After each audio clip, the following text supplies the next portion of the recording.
Man, I can't begin to tell you how beautiful this life is when we've done the hard work of breaking the shell of the ego, of peeling back the layers of fictitious identity that have held us and constrained us in bondage for eons. Thank you, God. You feel that? Life is a dream. And, man, I kept my silence. I kept my silence for several years after my spiritual awakening, which ironically happened, or maybe not so ironic, in 2020. Get it? 2020 is when I had this massive, undeniable, very physical, spiritual awakening that took every concept, every notion I had about who I was in reality and dumped it on its head. And thank God for that, because by 2020, I had destroyed my life. I was living in a hell on earth. I pleaded to my Creator multiple times. Am I in hell? Well, the answer is a little nuanced, because welcome to Earth School. This three-dimensional reality in which each of us have roles to play, have fear and desire driving us at every turn and every angle, and where the pain, it can be very intense, but ultimately, when we're done here, we get to go back to source and bask in bliss. Well, not all of us. I would say the people who run this planet, the powers that were, I wouldn't want to experience their afterlife for all the money they have today. In fact, I renounce money. You know, what a interesting concept, money. Okay, just think about it. Let's unpack this for a minute. Money, okay? So, there's a saying, the root of all evil is money. Money, the love of money is the root of all evil, right? So, let's just imagine in a perfect, harmonious, natural ecosystem, everything cooperates, right? Everything cooperates, and there's harmony, and then along comes this predator, right? And this predator invents this thing called money. And it tells everyone that they need this money because they have to play this game. It's like Monopoly. You have to play the game of Monopoly. Let's indoctrinate everyone into giving this stuff that we print. Let's give it value, and let's play this game of Monopoly. And man, just let's enslave people, they'll spend their life force, their entire life, slaves to a system that they actually depend on. That's the irony, is that most people need this system, depend on this system, but many of us are waking up out of it and realizing that we aren't here to play the game. Not here to chase fame, money, likes. Satan has billions of followers. Many of them don't even know they're following him. So, man, what a joy to be alive, and not to get on my tangent about money, because, you know, while we're in this three-dimensional reality, you know, money talks. And the law of cooperation, nevertheless, is the law of nature. You know, competition, survival of the fittest. You will see this in nature.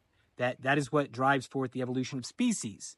However, everything actually cooperates. Look at this ecosystem here. Everything's in a state of balance. It's actually us that create the unbalance.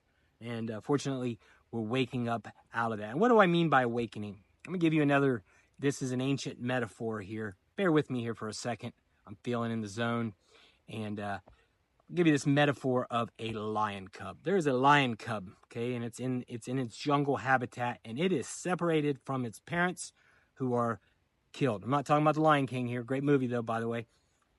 This cub is separated from its parents, who are killed, and the lion finds its way into a herd of sheep, okay? This cub doesn't know any different, and it grows up amongst the sheep, who take it in on its own. A couple of the sheep, treat it as its own, and it grows up believing itself to be a sheep, but it's actually a lion. All the other sheep had seen that this lion isn't aggressive, so they bring this lion into the herd, and it lives happily as a lion that grazes and goes where's the herd goes, and then until one day, okay, they're in the jungle, and the lion, there's another lion. This is a lion that knows it's a lion. It's hungry, and when the sheep see it, they all go running, right? Well, ironically, the full-grown lion now that grew up with the sheep, it goes running with them, and the lion sees this, the wild lion, and he's curious. He's like, well, that's another lion. Why is this lion running from me? It's maybe he finds it attractive. It could be a potential mate. So the wild lion starts pursuing them, not to eat the sheep, but to just this morbid sense of curiosity as to why this other lion is afraid of him and not interacting. So the sheep go off running, but the lion goes up a tree, right?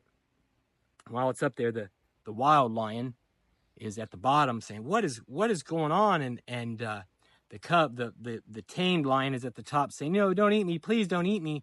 And the lion at the bottom's like, what are you talking about? You're a lion. He's like, no, sir, I'm a sheep. And the lion says, no, you're not. You're a lion. Here, come with me. I'm not going to hurt you. Come with me. And so they go down to the river, and they both look into the reflection in the water. And lo and behold, this tamed lion who was raised among sheep sees in this mirror that it's not a sheep. It's actually a lion. The lion next to it is practically identical. They're probably related in some way. So the lion realizes it's not a sheep, and there's this identity crisis, okay? This metaphor has been used throughout the eons by the wisdom traditions of the East, and it's the metaphor of us. That is us, the tamed lion that living among the sheep. That is us, humanity. We have been indoctrinated into belief systems that are outdated, self-limiting, and we've been cut off from our knowledge of who we truly are, which is an aspect of the one. So we've been indoctrinated, but lo and behold, the wisdom of traditions of Vedanta comes along with a mirror and shows us you're not a sheep, you're a lion. And we have to incorporate this knowledge, we have to take it in, but we can see for ourselves. And that's how it works. The wisdom traditions of the East, they don't so much, I'm not talking about the surface layer of religion, but the more inner teachings are sciences of consciousness that don't so much assert a theory of reality. You're not expected to take anything on blind faith. They don't tell you have to be saved, you're going to hell, or you have to follow this prophet. None of that. This is highly advanced spiritual wisdom. And what they're saying is, don't take our word for it. See for yourself. Take up a practice. Learn who you truly are. Go within. You are a fractal of source consciousness. You are an inseparable aspect of the one unified field of consciousness. The pattern of the whole is enfolded within you.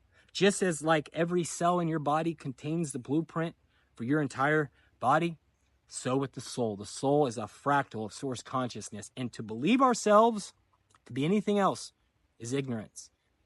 And I say that with all love, is that see for yourself.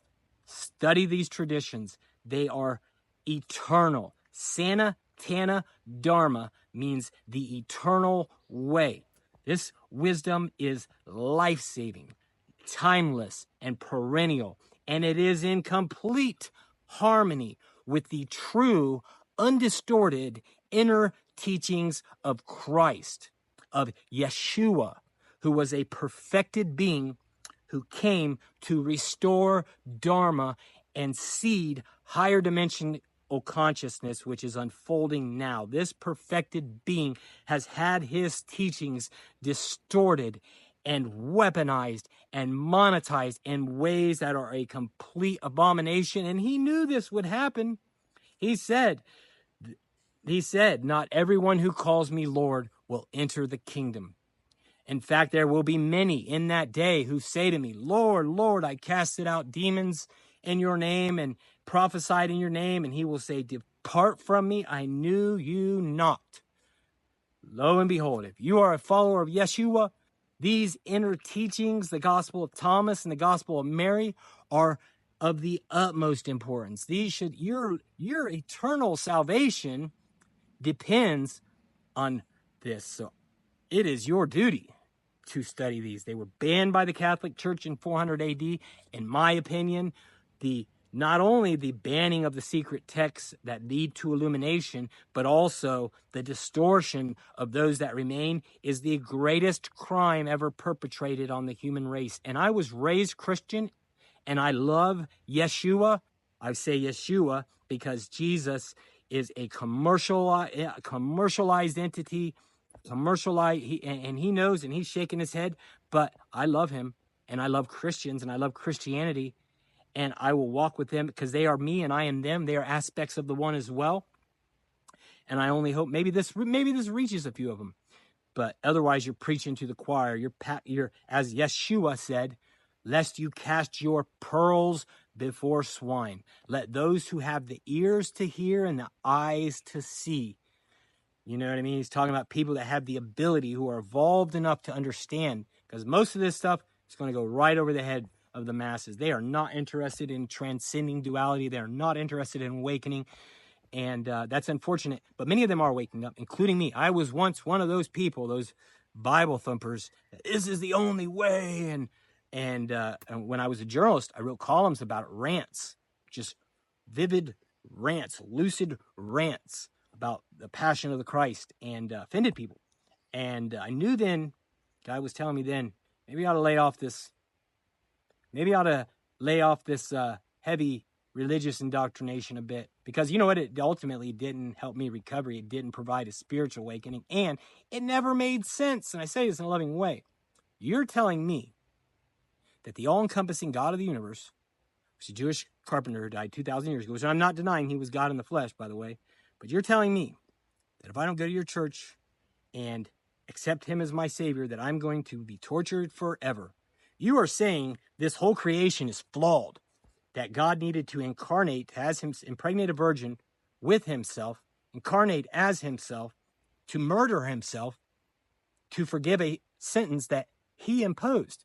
It's God. This is ridiculous. It's God. Okay, you're forgiven. Boom. No need to go through all that. But what it did, God's message of true unconditional love has survived the ages. So I don't belittle it. I speak with this with reverence. I love Yeshua. I love you. And I hope you all take this with a grain of salt, but do understand, I'm speaking candidly off the cuff, man. If you ever want to test your mettle as a speaker, man, no script, just let it fly. No, I'm not even concerned with how many views or likes I get. This is mainly to get in the act of creating videos, to speak my truth, to step into the purpose of why I'm here. And if anyone has watched this to the end, you too are probably on the same path. Follow, like, comment. I threw together a few books a few years ago when I was initially on the path, and I stopped to develop myself. But this is one of them. This points to the limitless nature of human potential. I'll include the link to the book on Amazon in the comments, and just say for now that man, thank you all for letting me share. Life is a dream. We are all one. I love you. Have a wonderful day.